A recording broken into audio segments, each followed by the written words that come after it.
Welcome to the intersection of technology, cybersecurity, and society. Welcome to ITSP Magazine Podcast Radio. You're about to listen to a new Redefining Technology podcast. Standing on 2 feet, having dexterous hands, developing a language that allows us to communicate, and the ability to understand abstract concepts.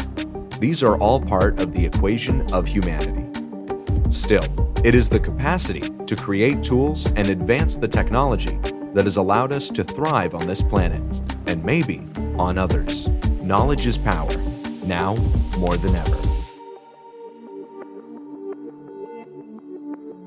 Blue Lava is the first business platform for CISOs to manage their security program. Blue Lava guides security leaders to effectively measure, optimize, and communicate their security program with confidence and ease in one platform. Learn more at bluelava.net. Devo unlocks the full value of machine data for the world's most instrumented enterprises. The Devo Data Analytics Platform addresses the explosion in volume of machine data and the crushing demands of algorithms and automation. Learn more at devo.com.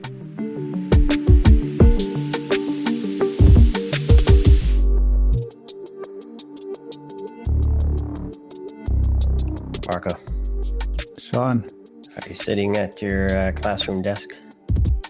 I am at my classroom desk. I never gave it up. It's still the same when I was 5 years old. I'm kind of a little tight now. I think the classroom desk hasn't changed much. I don't know. I haven't been in that kind of classroom in a long time, but I presume they look the same for the most part. And I was thinking that there's a lot of change in the world from a business perspective. One topic is like the Great Resignation. But kids don't have that option. They just get to go to school, period. There's no resigning from school and learning. So it's probably best to make the most of it while you're there, right? Whatever desk.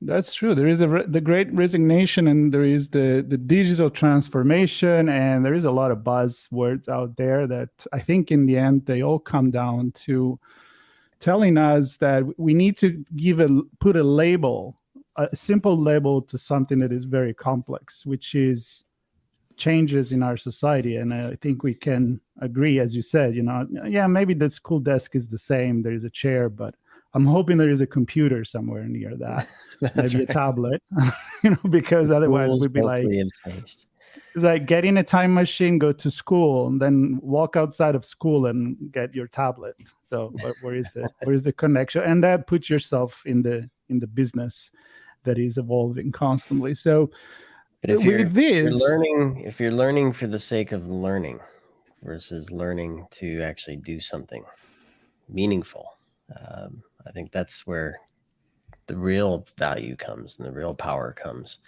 And for this channel, we talk about that in the context of technology. Do we innovate for the sake of innovating, or do we do it for the greater good, a greater purpose? Right, Marco? Yeah, and that's the core of the conversation. And around that core, we can look at so many different perspectives, and we do. Sometimes it's healthcare, some other times it's entertainment, some other times is business and cybersecurity. Of course, that's your thing, Sean. Today, we're looking at something that I found it interesting, and we invited our friend Alejandro here to explain what is his vision on how you can adapt maybe learning, business, and the technology tools that have been given to us. So again, Sean, 2 minutes and 37 seconds of blabbering here. So let's go ahead and introduce our guest. Alejandro, thank you so much for joining us. What a pleasure to be here. We're already arguing about school desks and tech for the greater good. So we're going to have a good time. That's right. Do you carve on your school desk, Alejandro? I actually had a piece of green paper. So yes, there are murals on the walls of the apartment where I grew up, not far across the park from where you are, Sean. But I had a piece of green paper hanging from my desk lamp from the age I was maybe 12. And it said something that made me think an interesting place to start could be a great debate. And I can do this debate in 120 seconds. Your four participants, unfortunately, it's three of them are guys, but we can repair that later in the podcast, are Al Einstein, Bill Gates, Steve Jobs, and Sherry Turkle. Now, let's actually go out of order. Let's start with Gates. Gates claims that the internet was invented. Everything we're talking about here was invented because nerds were lazy. So I'm an inveterate nerd, right? And we were lazy, so we didn't want to do the repetitive stuff. So we made all this up. Great. Sherry Turkle comes back and says the following, and this is from Matthew Barzoon's book, The Power of Giving Away Power. She says, technology has given us independence, freedom from hassles and wires and other people's choices, and more efficient lives. Essentially, it's done what Bill Gates wanted to do and those other nerds. And then she goes on, but it has largely broken its promise to give us freedom with one another to build big things together.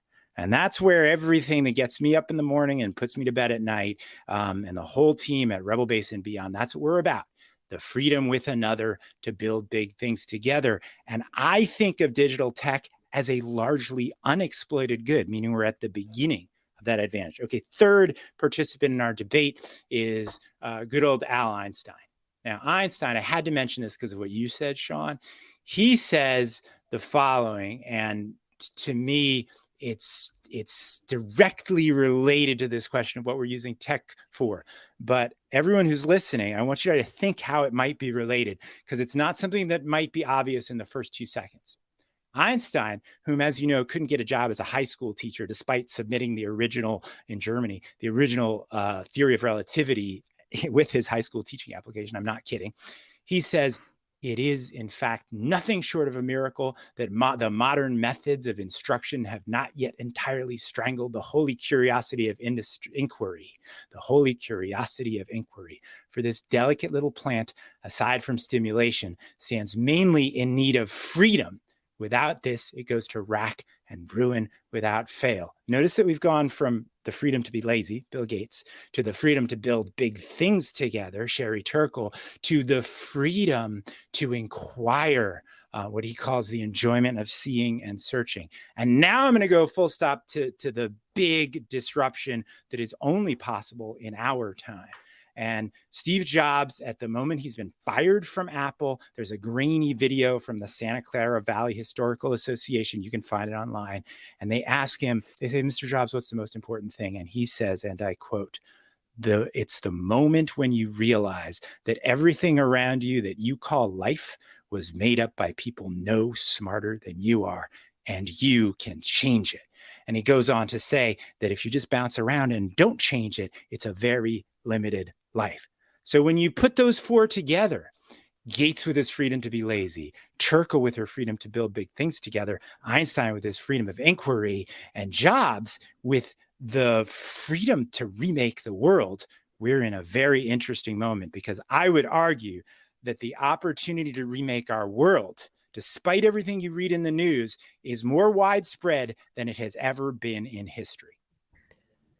Wow. One of my big fears when we talk about the future and things like AI and machine learning and quantum computing, things that can take and do things on our behalf, is that they are driven by rules that then limit what's possible. So we end up in a box defined by one or a few people, probably rich and powerful people, that then limits our ability to do bigger and better things. And so I like what you brought with Steve Jobs, and that we all have a role to play. Yeah, go ahead. Sorry, Sean.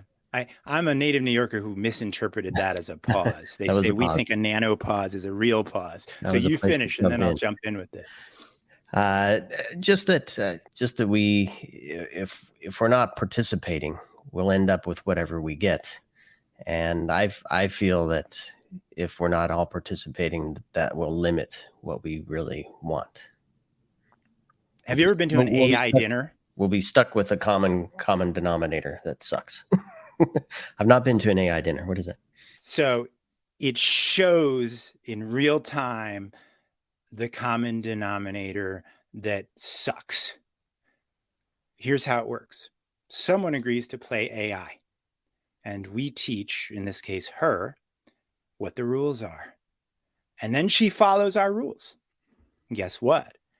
She follows all our heuristics and biases. Right? It's been well demonstrated. AI tends to be racist. Why? Because we taught it to be. It didn't start out that way, except, maybe in the sense that the Cylons hate the skin jobs, right? That's a Battlestar Galactica reference for those of you who aren't as nerdy as I am. There's a hilarious episode of Portlandia where they're so into Battlestar Galactica, the remake, that they get Edward James Olmos to watch with them. And he's like, you guys are crazy. This show is not that interesting. Anyway, I just wanted to mention that as the AI dinner teaches us, we are inevitably about to be in a reality where AI does things that we're not used to expecting it to do. If you've recently been chauffeured by a machine or received an email written by artificial intelligence or even a bot, you are dealing with the fact, and it is a fact, that much of the work we do today, in fact, anything algorithmic and repeatable, and it doesn't matter, blue collar, white collar, Andrew Yang does a very good job of diagnosing this, though I'm not entirely in agreement with his prescriptions. Those things in our own jobs, everything we're used to is on its way out. So what we think of as the jobs that are normal are already the milkman and the telegraph operator. The milkman and the telegraph operator, and it gets worse. We're about to see ghost industries, and what we tell AI to do will both set the way our world works, and what we teach ourselves to do will determine whether we have a place with quality jobs and the purpose that gives us in that world. So yeah, I think it's about what you want to do with that. And again, this is the big question, and I like the way you presented a different point, because it started with a very basic human trait, which is being lazy, or at least don't get, overworked. Let's put it that way. Or we just want to do things better. So I'm thinking technology is, we all often refer to this, is a hammer and a nail. It's a saw. It's anything that allow us to extend our humanity by using the tools that we built. And so I like to think of that as an augmented humanity. But then what you do with that? Are you just going to invent the machine and then you just, I don't know, I'm thinking like the Orwell time machine, where then everybody just do nothing, right? Or are we actually using that free time and that better being condition that we create to do something better with that? And that's where the human condition, I think, can come in. So you're getting me to go philosophical. So let's go with it. So Marco, you've deepened this, because advanced machine learning doesn't just follow our rules, right? It discovers rules. So we're not quite in the world of that AI dinner anymore already. And so when we're in a world where it's discovering rules, what's happening? It still is optimizing for what we told it to optimize for. So if you have a writing checker, and it's discovering that there are better ways to make writing more comprehensible that we as human beings don't know, because we can't do math that big very easily in our brains. We can barely do it at all, right? Then it's figuring out things we don't know, but it's still driving, per Sean's original point, to the variables we optimize for, right? And so in the end, if we are failing to do what Turkle and Jobs talked about, right, which is ourselves become folks that think of the way the world should be. I'm going to add one more voice to this little debate who says almost the same thing Jobs says, but he applies it to questions of sustainability, and it's Bernard Lietaer. And he says we have this odd tendency to create a world, forget that we have created it, and then throw up our hands and proclaim our inability to make a difference. But it is our creation constantly evolving. Now add the momentum of AI to that, right? Of advanced machine learning to that. It's still a world we're constantly creating, but we need to get better at reinventing it constantly, or we will have machines that optimize to what we thought was important yesterday. And the best way to lose touch with your values is to hard code them, because values worth having are negotiated, they're contested, they're constantly changing the form they take in order to retain what they, at essence, mean to us. So what is the role of technology? And I hesitate, but I'm going to add it to the mix anyway. Technology and data to as tools for humans to actually find a path forward that they really want to move toward. I'm really glad you take it there, Sean, because we're at a threshold. We're at a fork in the road. Right now, most of big data is used so that we're the rats in the experiment, to be frank. And this is, I can give you a lot to support this point, but I'm just going to make it in general. Unless we turn ourselves into the experimenter, unless we use technology to enable your average young person to be in a position to create her own experiments and revise them using data, game over. I presume you have some examples of what that might look like. I do. Let's Please, start sure. with a fun one. Yeah. There's a certain failing 20th century incumbent. It's a steel company. No, it's been renamed Meta in the attempt to give it some life past its natural life. All right. So Facebook is just a utility, right? It is no longer an innovative firm. It's AT&T and Needy's. But my proudest moment of the entire last 2 years was when Dalia Najjar, who uses Rebel Base with entrepreneurs and innovators in Jerusalem, called me and said, I just got this message from my student. She called me on WhatsApp. So, but acquisition is a powerful thing. She calls me and she says, my student said the following, and I quote, the first thing that used to be open on my machine every day was Facebook. Now it's Rebel Base, and at least I feel I'm doing something productive. But stop there for a second, right? The alternatives technology gives us today are complain and troll, consume more and more, or just compare notes about the things we're consuming, or maybe try to get the powers that be to do something. None of those are adequate alternatives, right? We need to use technology to do what that student was talking about, because the internet used well is a tesseract, not the one that Matthew McConaughey or your favorite actor playing a character from A Wrinkle in Time used to travel through space and time. It's a tesseract because in the classic formulation from A Wrinkle in Time, where an ant's walking across a skirt and you fold the skirt into a short trip, for the first time in history, we can be anywhere in the world having this conversation. And that's an extraordinarily powerful thing, because think of some movie or literature. It was always about getting to London, getting to New York, whatever it was, right? Now it's getting to a broadband connection for sure, which not everybody has this, but we use Rebel Base in refugee camps. So my point is this, that we need to connect people who can, for the first time, use this technology to collaborate with one another to create their own experiments with the structure and the tools. And here's the point of all this, to make them producers and not consumers.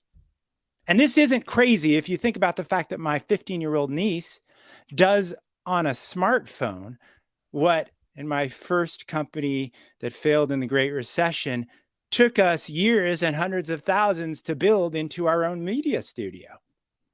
Marco, you have the cool microphone boom, but seriously, Marco's swinging his mic back and forth, everyone, in curlicues and fractals. It's pretty amazing for those who can't see. It's just some kind of levers. I would say, Socrates would have probably think this up. Not very technological. Socrates at least knows that he knows nothing. Exactly. But my niece might know that she knows nothing.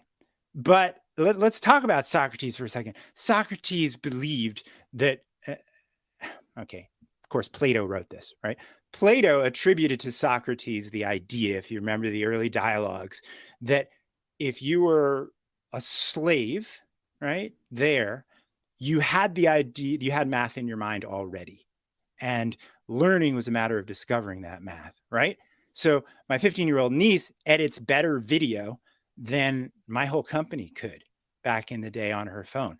What we absolutely have the capacity to do, and what we've built at Rebel Base, is the capacity to show you as you do it how to build new things in the world. Whether that's a venture or you're taking your company and greening its supply chain or going to circular models, or it's something in your community. In any of the above cases, the main thing we need to replace the world with what should exist or what we think should exist and put that back in our hands is the chance to do it. We're like superheroes, as I once said in a TED talk, who need to, first of all, discover our powers, right? Every story about magic or sword and sorcery or superpowers, they got to discover the powers. Then they need lots of chance to learn to use them. There's only one way to learn to use them together, and do it with an alliance or with a fellowship or whatever. Pick your favorite story. We need to use them together. And so we need technology, not just to give the usual suspects sitting some Silicon Valley bros the chance to make something that they think is important, because, and I'll tell you a funny story about that if you want in a minute, that's likely to be something that is important to a Silicon Valley bro who's pretty freaking out of touch with the real problems we all have. But if you instead equip people close to problems to create what they think could solve them, then we revolutionize everything. Well, he was, sorry, Sean, he was solving his problem. Sean was. I mean, no. I never solve any problems. I always create them. The meta guy. The meta guy right. created that company. Exactly. And he was probably, I hope, successful. And then he found himself in a gold mine. But I think the intention wasn't maybe the most ethical one for the future of humanity. Let's put it this way. Sean, sorry. And it may touch on your last point there, Marco. What I'm about to ask Alejandro is that, because you painted the picture with the ant and the skirt and the folding and trimming that journey, right? And my question is, innovation and transformation, oftentimes, yes, you might find scalability in there, but it's oftentimes about time to market, reducing the amount of time to do things. And I guess what I'm wondering is, it seems like all of our effort and innovation is to shorten, make things smaller, make them shorter, perhaps reduce the cost. But maybe that's not always the case. Some of the most advanced technologies still are unattainable for many, right? Unless you have the funds to access them. I guess my point is, are we forgetting the journey as we're innovating? And is that an important part of what technology can help us with? Or are we just so focused on reducing the time between A and B, whatever problem is we're trying to solve, is if we can solve it faster, that's better. Right now, Sean, we are forgetting the journey, but that's only because the people that created what we got now forgot where they came from. HP really was created in a one-car garage in a part of California that was agricultural at the time. We've only come to think of it as a tech center. You had to go to New York to get jobs, right? But there's a more important point than that that's built into what you said when you use the word scalability.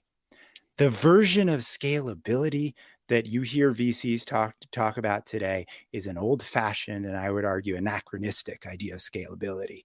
They're still wishing that everything worked the way traditional software works. Do you remember the days when you used to go out and buy the next version of Microsoft, speaking of Bill Gates, and it was worse? It was so annoying. There was a paperclip, and even not the paperclip, the most obvious one. It was so annoying, right? And then, of course, look, I run a SaaS company. Don't get me wrong. I love that kind of scalability in its way, because indeed, I want to make sure that you're sitting in any classroom, cubicle, or community thinking this is backwards, and instead of having to complain about it or suggestion box it or settle for it and join it, you can launch your own experiment in something that actually makes some sense. So that's what I do, right? That's rebel-based, but we need to re-envision scalability. So let's talk about that for 1 second, because this is important, all right? Michael Schumann at the Bard MBA in Sustainability says, no more should we be taking a cookie cutter model and just imposing it all over the world. That's how we still think. The funders still think that way. Moreover, no more should we be always having to fund a unicorn. You know what happens when you're always trying to fund a unicorn? You get all the horses die. Pick your favorite. You get Elizabeth Holmes. You get Adam. You get, shall I go on, right? You get that because you're pushing so hard for this huge win, all right? And what I'm not saying is that there's no place for VC. What I am saying is that if we actually want things to get interesting, we need to pick up on the idea of reverse innovation from Govindarajan and Trimble at Tuck, which we need to rename. As Barzun says, it's not, he wants to rename bottom up, right? These things aren't reverse and they're not bottom up. It's the way innovation has always happened. We talked about Steve Jobs. You know how he got into technology? Speaking of HP, he was 14 years old. He called Bill Hewitt from Hewlett-Packard, Bill Hewlett, up on the phone. I knew a guy named Bill Hewitt when I was a kid, so that got all messed up. He called Bill Hewlett on the phone and said, can I get a job at your company? And got a job. He looked up his phone number working on some chip assembly line or something like that, right? So we need to reopen that, because when we get into this era where it's all about speed, it's all about the advantages you always have, and it's all about, guess what we're heading into? The world where incumbents dominate. And as soon as you have a world where incumbents dominate, guess what? Economic dynamism goes through the toilet, which is where it's gone in the United States. With a slight blip during the pandemic for 40 years. All right. Well worth looking up John Lettieri's data with Economic Innovation Group if you haven't. But dynamism goes through the floor. Now, there is an alternative. And what Michael Schumann's talking about, and there's a Polish entrepreneur, Kali Wilk, who is an alternative, which is that we find a model that works somewhere. And guess what? We use digital collaboration to replicate that model. It doesn't always have to be a cookie cutter solution that I put out everywhere and, cha-ching that cash register every time it happens. Instead, there are multiple ways. And we're actually building something at Robase called Base Stories, which is an answer to case studies. It's an answer to that canned Harvard case, which is full of lies. First of all, it's oversimplified every single time. And I've had cases written about my companies. Instead, it's got to be an evolving story. It's got to be dynamic and happening with connections being made using the full potential of the internets, if you will. So I want to touch to that. And for me and Sean, of course, we got there many times, is, again, what drives what. So I agree with you. I think, I read the biography of Steve Jobs, and, you may think him as a little bit of a weirdo, but don't they all, the best of us are? Not that I am like Steve Jobs, but I mean, like in as a humanity, I refer. Marco, I don't hang out with people who aren't weird, just so you know. If you're not pretty weird, seriously, because being weird is just that you're nerding out on something. Before we hit recording, tell me again about the scale of weirdness. There must be at least 6 or 7. What was that quote that you said? So the great Tony Hsieh, who, not that I'm into getting all your shoes delivered. And I actually had a real student, sorry, this is the fun version of the story, who I was teaching a course on digital innovation at Baruch, which is CUNY's business school. It's a public business school, the best one in New York. And the student, I put out the question. I said, who's become into Zappos? And this student, who is a dancer in the Rockettes, as in the very old school, but very disciplined dancer, who literally stopped spending money on restaurants because she has more disposable income than the average Baruch undergraduate, and had, like, I don't even want to know how many pairs of shoes, but it's more than I've had in my lifetime, right? So with that having been said, from a sustainability point of view, that we really only need 1 or 2 pairs of shoes, thank you. Here's what Tony Hsieh did. So Tony Hsieh brilliantly, it's worth looking up, and I won't go through them all, Zappos cultural values. Zappos was eventually acquired by Amazon in a story I won't get into because it's long.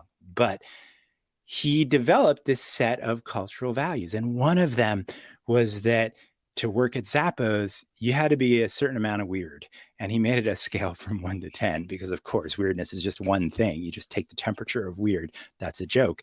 But seriously, he said to work at Zappos, to work at Wackos, right? Seriously, you hear the Freudian slip there? To work at Zappos, you had to be about a 6 or a 7. That was the optimal weirdness level. And they would take people's weirdness when they walked in. They should have marketed that technology, right? I want that.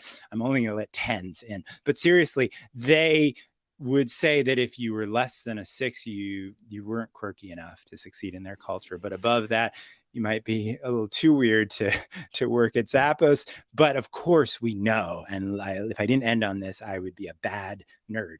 We know that there's many kinds of weirdness, right? Intelligence is I was going to say that. Neither is yes. weirdness. Yeah, it's whether you're good weird and in which way.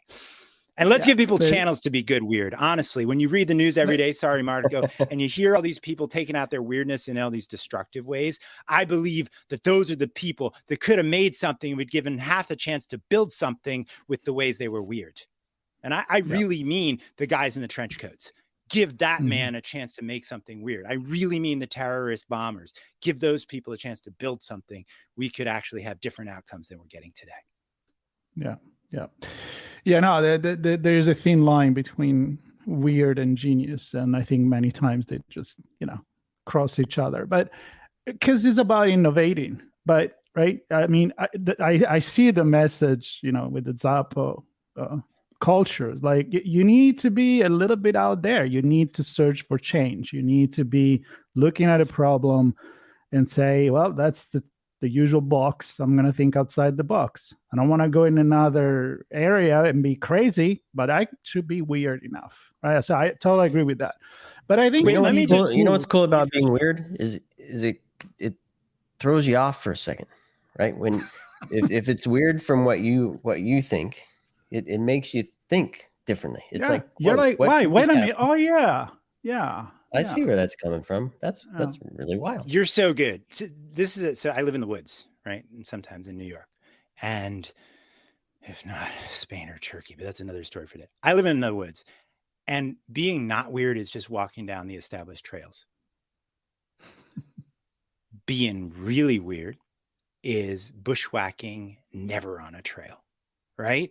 And if we use our brains only in the established trails, guess what? We're bored out of our minds. Here's a definition of weirdness for you.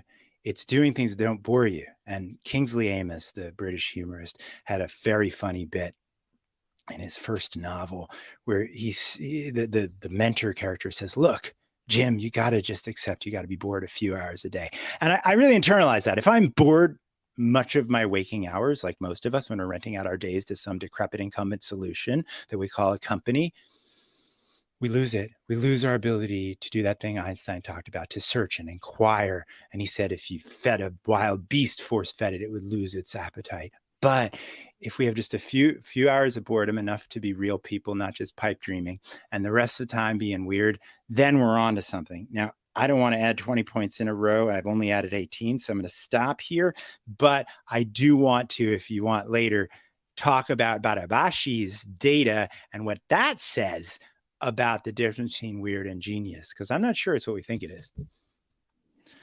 Well, maybe we finish with that, but and I feel like with you, it seems pretty obvious that we could be talking forever because we can jump from one thing to another. I would like to. This is the 10-hour podcast we're on, right? This is a marathon. 10-hour podcast. It's like a Fidel Castro radio speech, which you had to listen to. Go ahead. Yeah, we're going to take an advertisement break soon.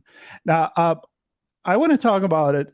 The democratization of innovation, and I think is the core of our conversation. So we talk about being weird, being creative, giving the tool knowledge is power. Sean and I say that all the time. But so knowledge is the tool that you can use to change the world. But nowadays, and the data said, well, the data, but the data come from technology. So we have technology. We have this maybe great, I don't know, it kind of brings the possibility to the table to distribute a tool to everyone that can learn how to use it. And then with that, being a visionary, create a business, create a future. And again, we have the technology now to do that. So how do we give it to everyone? And how do we resolve that gap that, let's say, people that didn't jump on the technology train in the 80s maybe or 90s, the early commercial internet, they found themselves to be like, no, it's too late for me. I don't know how to use this stuff. I just lost the train. And then I'm going to live in the past because I can't use technology. Well, Marco, the thing is that the internet was a small disruption, honestly, in terms of the disruptions coming. We started this conversation with AI. We're entering that world where things are going to be so different. We're going to make the shift to green because we have to. 30 trillion invested already into ESG, but we simply are going to stop taking the fossil fuels out of the ground. I get it. We're dealing with 5 trillion in subsidies for that industry, but those subsidies can only block us so long for being human and being resilient and actually doing things right. So the entire economy is going to get reinvented, and it's not even there. We're not going to be working in offices and sitting in classrooms anymore. I don't care what Elon Musk says when he wants to fire people, right? Like Elon Musk, said you got to go back to Tesla, hoping people would quit. We are going to be using this stuff, and we'll resist it.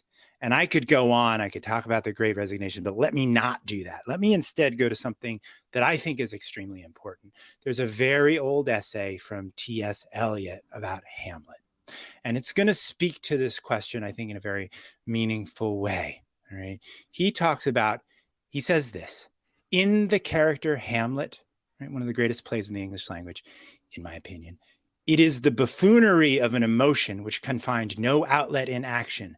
In the dramatist, it is the buffoonery of an emotion which he cannot express in art. And let's broaden art to be any constructive activity. Then he goes on to say, the intense feeling, ecstatic or terrible, without an object or exceeding its object, is something which every person of sensibility has known. It is doubtless a study to pathologists. I'm going to go on one more line. It often occurs in adolescence, right? That's that teen rebel. The ordinary person puts these feelings, that was not Eliot talking about teen rebels, puts these feelings to sleep soon afterwards. I added soon afterwards, or trims down his feeling to fit the business world. The artist keeps it alive by his ability to intensify the world to his emotions. Now, what we're really talking about is when I have those, and most of us do, right? Lee Kim, who organized those AI dinners, talks about how kids, young children, being imaginative is not something they have to learn. It's something they have to unlearn, right? So we get that beaten out of us. Now, bear with me for 2 more seconds. Okay, so Eliot and that passions we all have, we trim them down to fit the world of being normal, right? Or worse, we express them in destructive ways unless we have the chance to express them, if you're Shakespeare, through writing plays, if you're many of us, through so many activities, creating a new product at your company that will save it in 3 years when it's disrupted and so it doesn't become an empty business park, doing a startup, creating an initiative in your community, starting something at your school. Any of these things take practice to get good at. I talk a lot about realizing we can reimagine the world, but the more important part of this process is learning how hard that is. And that's actually what we do all around the world, 13 countries, just this early stage, 3,500 people, but it's going to be hundreds of thousands of people soon. They get the experience of saying, oh, I imagine the world differently. Now, let me figure out if someone would use this the way I designed it. How do I need to change that? Now, let me figure out if this can pay for itself, or I can get somebody to invest in it. Now, let me figure out if this can generate the impact or the return. Now, let me figure out if this can displace the incumbent despite all their advantages. I'll stop there because I could get very wonky, but it's the experience of learning how hard it is to reimagine the world that paradoxically is what gets those users all around the world to tell us that this experience transforms them. And all of those nows, you have to start with the first one. And I feel that there's the first one is missing somewhere. And perhaps it's in the learning system, the educational system. Marco likes to say, who's educating the educators? And talk Sean, what's about, the first one? Sorry, I have no idea. I don't know. What you said over the last I don't 2 know. You just said it now. Once they can begin thinking in a different way, now I can do that. Now I can do.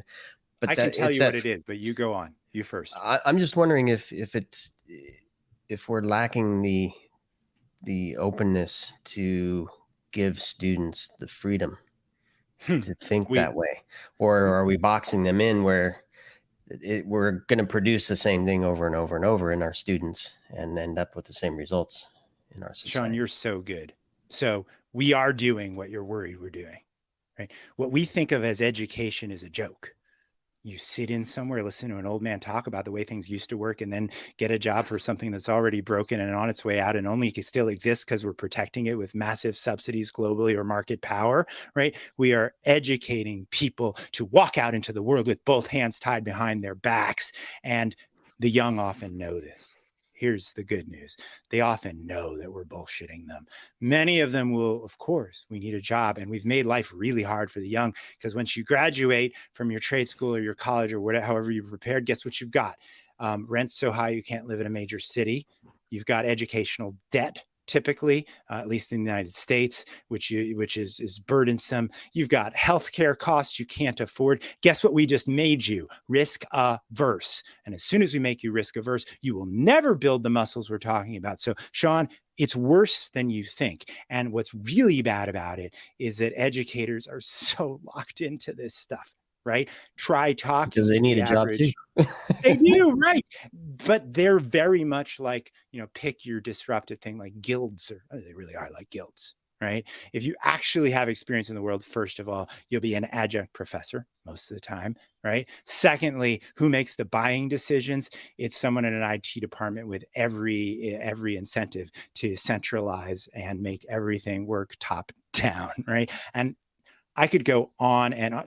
We award people credits. Are we joking? On the bright side, look, Open Society University Network just approved a new certificate program, which I co-created with Eben Goodstein and Hunter Lovins and Aurora Winslade and others.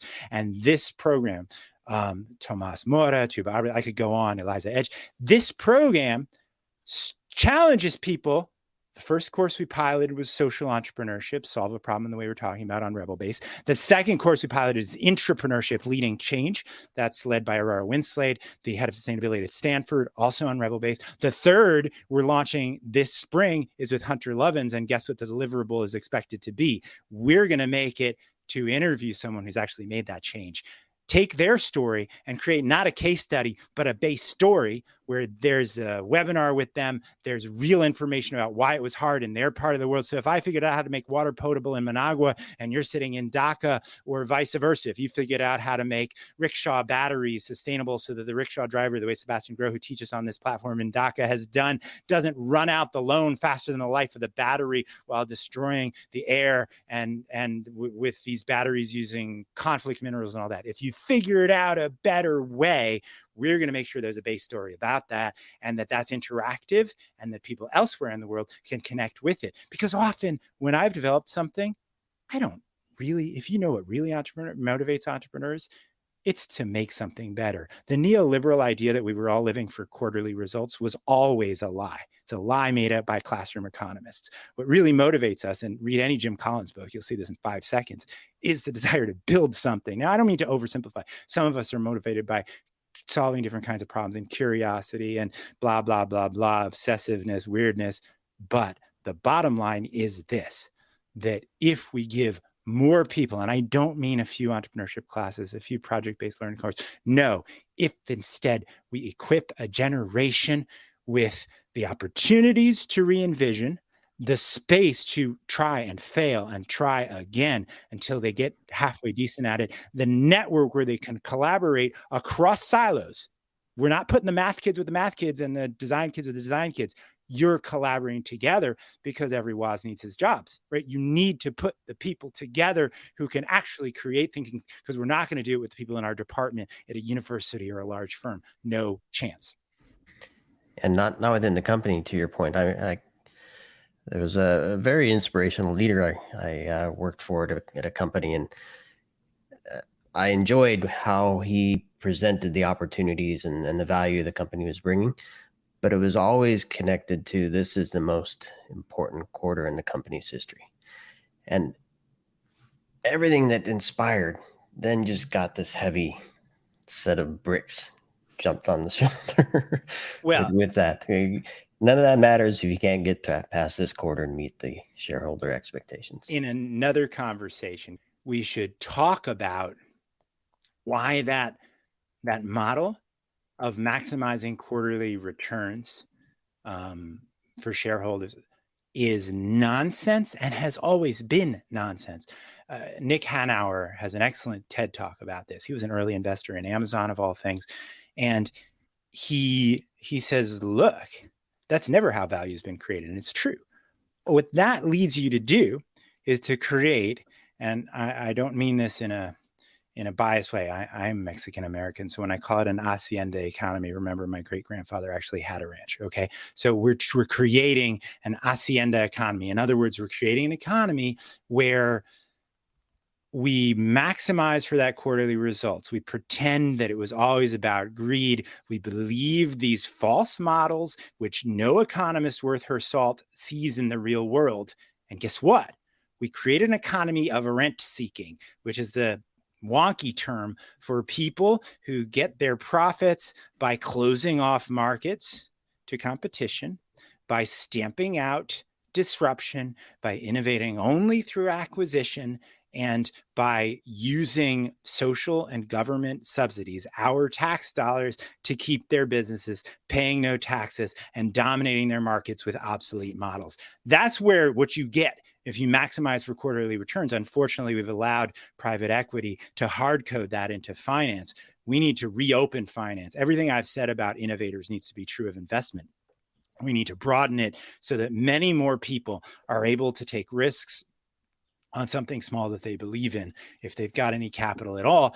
And then we can start to open up capital. And I know this is one more point, so I'll stop myself, but I'll just say it in a word, which is in a sentence, which is to say that if we really want economic mobility, forget most of the ideas you've heard about forcing it.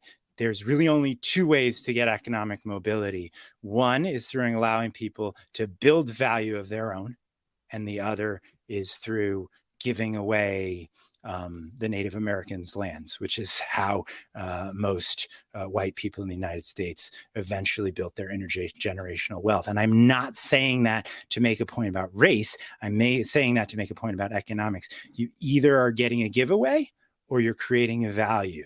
Those are the ways you create intergenerational wealth. And if we don't drive mobility, we will never have dynamism again. We will be that economy with a few people who are rent seekers, who are locking up the game, and nobody else able to compete. And that is the death of the American dream.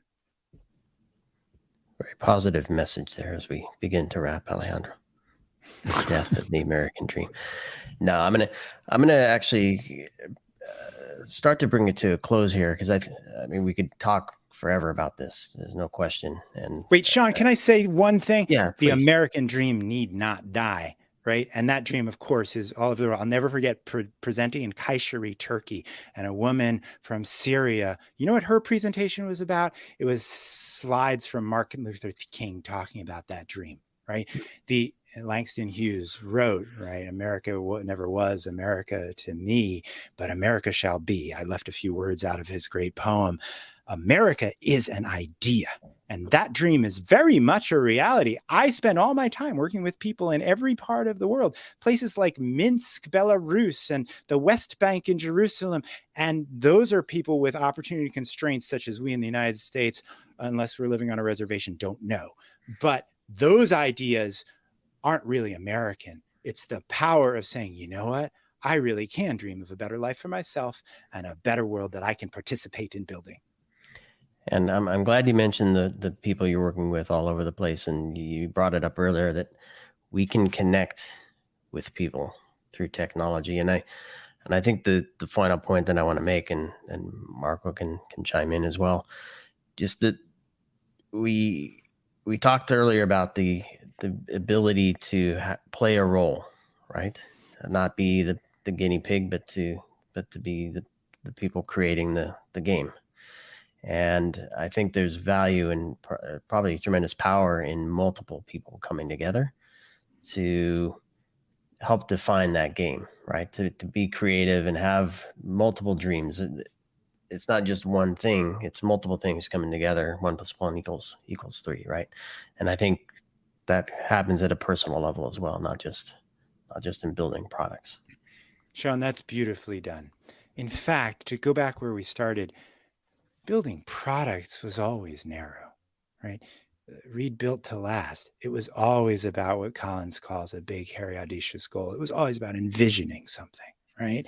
If your goal is to build a product, okay, build a product, but that's not the people that create industries, right? And we're all in the end mooching off the people who envisioned a different world, because that's the dramatic value creation. And if we have one thing that's great about the country I grew up in, the city I grew up in, New York, it's that we have that belief, right? That I don't have to do what my parents did. I can do something differently, and I don't have to accept the world that's backwards. When I look at it, I can create a world I believe in. And that idea is very embattled in today's America. But I don't mean that as a dark message. I mean that as a call to action, because that idea is worth all of history to fight for. Yeah. And I love that. I love hearing that you hear from the younger generation that they're not going to accept it. You said it slightly differently, but the passion that we're hearing is tremendous. I urge anyone who wants to be a part of that to get involved in the work we're doing, because when you hear someone talk about what they're creating and learn to do it, it makes you realize that what you read on the news is not the only story. There are others, and we can make those the dominant ones.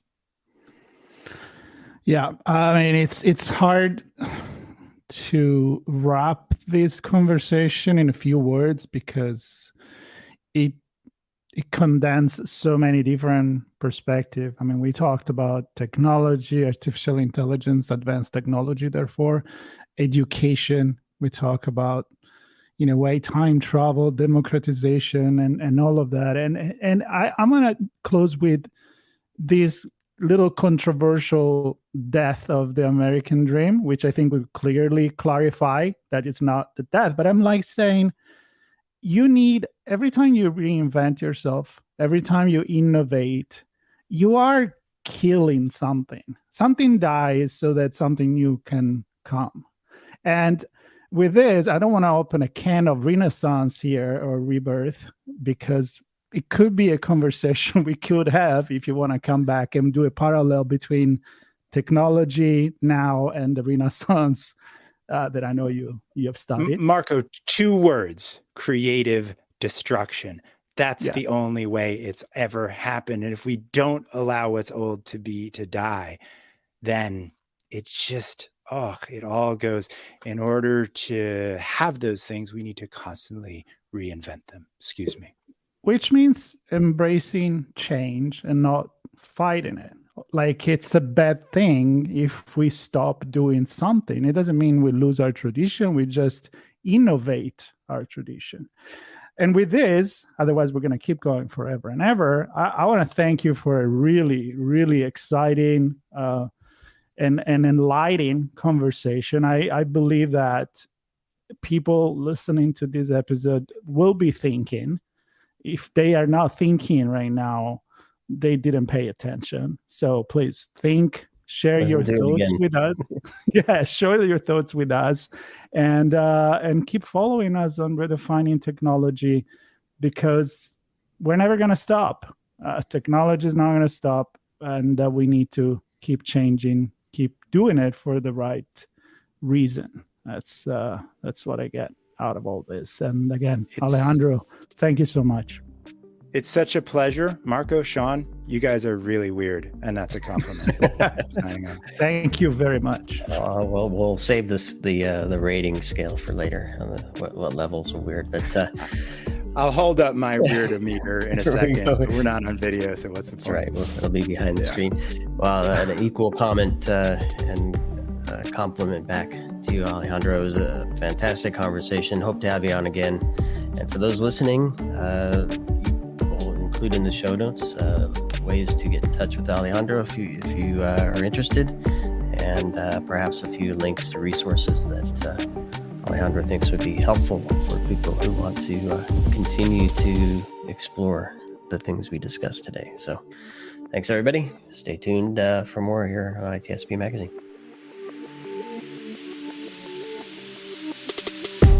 Devo unlocks the full value of machine data for the world's most instrumented enterprises.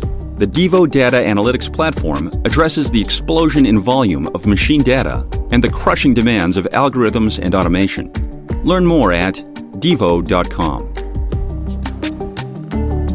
Blue Lava is the first business platform for CISOs to manage their security program. Blue Lava guides security leaders to effectively measure, optimize, and communicate their security program with confidence and ease in one platform. Learn more at bluelava.net. We hope you enjoyed this episode of Redefining Technology podcast. If you learned something new and this podcast made you think, then share itspmagazine.com with your friends, family, and colleagues. If you represent a company and wish to associate your brand with our conversations, sponsor one or more of our podcast channels. We hope you will come back for more stories and follow us on our journey. You can always find us at the intersection of technology, cybersecurity, and society.